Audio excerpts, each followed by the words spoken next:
नमस्कार। नवरात्रि के पहले दिन की इस पावन सुबह के साथ मैं आप सभी का अपनी विशेष नवरात्रि डायरी में स्वागत करती हूँ। आने वाले 9 दिनों में मैं अपने और अपने घर से जुड़ी छोटी छोटी झलकियाँ आपसे साझा करूँगी। बस आज की भी सुबह ऐसी ही हुई, सुबह गहन सफाई के साथ।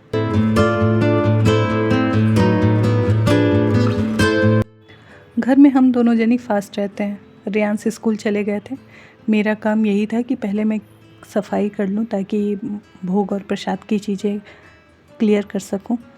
तो सबसे पहले मैंने दूध रख दिया बॉईल होने के लिए। और घर तो ऐसे ही अस्त व्यस्त फैला रहता है। आपको पता ही है कि बच्चों के स्कूल जाने के बाद कितना बुरा हाल होता है। पर फेस्टिवल वाइब ही अलग होती है। ना जाने कहाँ से इतनी एनर्जी आ जाती है, सब कुछ लो होते हुए भी। मेरी तबीयत सुबह सही नहीं लग रही थी, बट फेस्टिवल वाइब भी ऐसा है कि सब कुछ सही लगने लगा। जल्दी जल्दी काम समेटने लगी मैं। धूप आज बहुत जल्दी निकल आई थी और मेरी बालकनी में 2 गुड़हल लगे हुए थे। मैं खुश हो गई कि आज माता जी के लिए यही होगा। बाहर फूल बिकता तो है, पर पता नहीं क्यों मेरा मन नहीं करता उसको चढ़ाने के लिए। डेकोरेशन के लिए वो फूल सही है, पर अपने भगवान जी को चढ़ाने के लिए मैं ट्राई करती हूँ कि घर के फूल हो या जो मैं खुद तोड़ के लाई हूँ वो चढ़ाऊँ।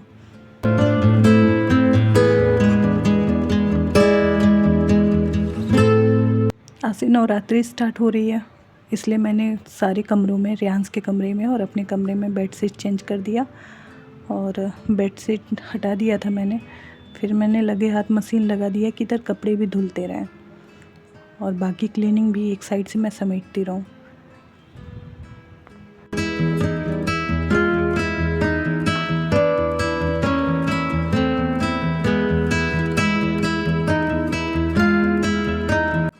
घर के काम कभी समाप्त नहीं होते।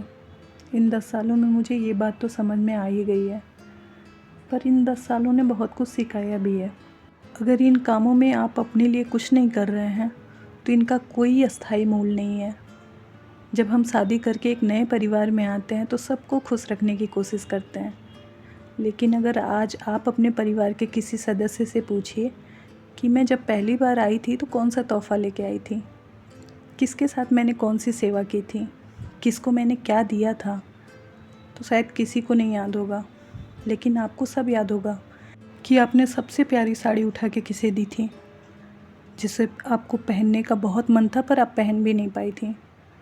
आपने बुखार में भी कपड़े धोए थे क्योंकि किसी को बुरा ना लग जाए। आपने अपनी पढ़ाई छोड़ के दूसरे के बच्चों को पढ़ाया था क्योंकि किसी को बुरा ना लग जाए। इसलिए समय रहते ये समझ जाना चाहिए कि किसी को बुरा लगे ना लगे, हमें बुरा नहीं लगना चाहिए, क्योंकि वो तो भूल जाते हैं, हमें याद रहती हैं चीज़ें।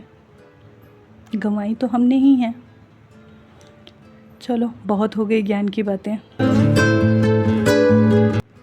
काम मेरा लगभग सारा हो गया था और मैं मंदिर की थोड़ी क्लीनिंग कर रही थी। इतने में पांडे जी आ जाते हैं और ये डिपार्टमेंट मैं उनको पकड़ा देती हूँ। कलश स्थापना, पूजा पाठ और ये पाठ भी करते हैं। यहाँ से मुझे रिकॉर्डिंग का टाइम नहीं मिला क्योंकि डर लगता है कि रिकॉर्ड करने के चक्कर में मैं अपनी पूजा में कुछ मिस ना कर दूँ। तो यहाँ से थोड़ा सब हौच पौच हो गया। बाकी पांडे जी ने सारी पूजा विधि की, सब कुछ किया और ये करते करते हमें 2 बज गए थे। 2 बजते ही रियांश के स्कूल का टाइम हो जाता है। ये रियांश का स्कूल है और ये सारे पेरेंट्स अपने अपने बच्चों के लिए लाइन लगा के खड़े हैं। रियांश भी आ रहे होंगे। इतने में मैंने घी बनाया था थोड़ा सा, उसे स्टैंड करके किनारे कर ली और ये घी की खुरचन है, मैं इसमें गुड़ मिला के खाऊंगी। और इधर आलू बॉयल हो गए थे शाम के लिए। और आज मन है व्रत वाला चावल थोड़ा सा और आलू की सब्ज़ी खाने का। इस बार चावल दीदी ने ज़्यादा ही भेज दिए हैं तो हमें वो भी खपत करने हैं। आलू की सब्ज़ी के लिए मैंने टमाटर, अदरक और मिर्च, जीरे का पेस्ट बनाया था और ये आलू में मैंने डाल दिया।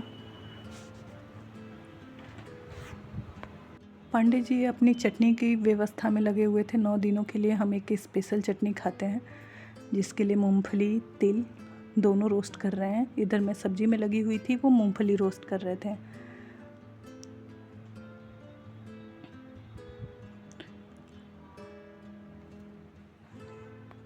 मूंगफली पांडे जी ने रोस्ट कर दिया था अब मुझे तिल रोस्ट करना था, मैंने तिल रोस्ट किया। इतने में मेरा मसाला भी लगभग भुन गया था। मसालों में मैंने सिर्फ जीरा यूज़ किया है, बाकी टमाटर, अदरक, मूंगफली और आधी कटोरी दही, इन सब का मैंने पेस्ट बना लिया था। अब आलू मेरे बॉयल हैं तो बहुत ज़्यादा पकाने की ज़रूरत नहीं है। ये व्रत वाले नमक, इस तरह सब्ज़ी मेरी तैयार हो गई थी।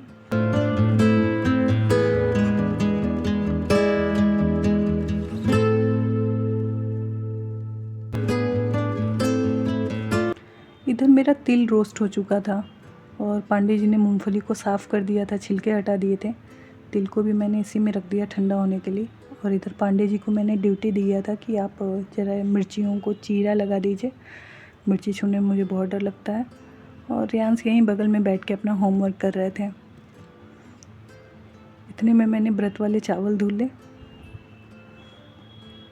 और आज रियांस भी फास्ट है, रियांस भी यही खाएंगे। फटाफट मैंने चटनी के लिए घी डाला, घी में जीरा, इसको रोस्ट करने के बाद से इधर मैंने पीनट और तिल को, अब कूट नहीं सकती थी क्योंकि मेरे पास टाइम नहीं था, इसको मैंने दरदरा सा पीस लिया था। और नींबू निचोड़ के मैंने यहाँ बाउल में रख लिया था। इतने में जीरा भी मेरा भुन गया था। फिर मैंने मिर्च और अदरक जो चॉप करके पांडे जी से रखवाया था, उसे यहाँ रोस्ट कर लेती हूँ हल्का सा। फिर इसमें व्रत वाले नमक और नींबू का रस, ये डाल के मैंने थोड़ी देर पकाया। वापस जो मैंने पाउडर बना के रखा था मूंगफली और तिल का, ये इसमें मिक्स कर दिया। ये बहुत टेस्टी लगता है। ये करते करते संध्या का टाइम हो गया था। फिर शाम की पूजा हमारी थी। इस समय हम स्टार्ट हो गए कि चलो जल्दी से पूजा करते हैं। खाना तो हमारा ऑलमोस्ट बन गया था। फिर मैंने भोग के लिए ड्राई फ्रूट्स निकाले और यहाँ मैं आ गई रखने के लिए। पांडे जी को शाम में भी पाठ करना होता है और इस समय हमने रियांस को बोला कि तुम पढ़ के देखो, पढ़ने आता है तुम्हें। कलयुग में कामनाओं की सिद्धि हेतु यदि कोई उपाय हो तो उसे अपनी वाणी द्वारा ये इंग्लिश मीडियम वाले बच्चे हिंदी के लिए कितना स्ट्रगल करते हैं। इस तरह हमारी पूजा भी हो गई और पूजा के बाद सपरिवार हमने आरती किया और इसके बाद से हम तुरंत किचन में आ गए क्योंकि भूख सबको बहुत तेज़ लगी हुई थी। और ये है व्रत वाला चावल, टीना का चावल, और ये है हमारे व्रत वाले आलू, दही आलू, व्रत वाले दही आलू, और ये गई हमारी चटनी।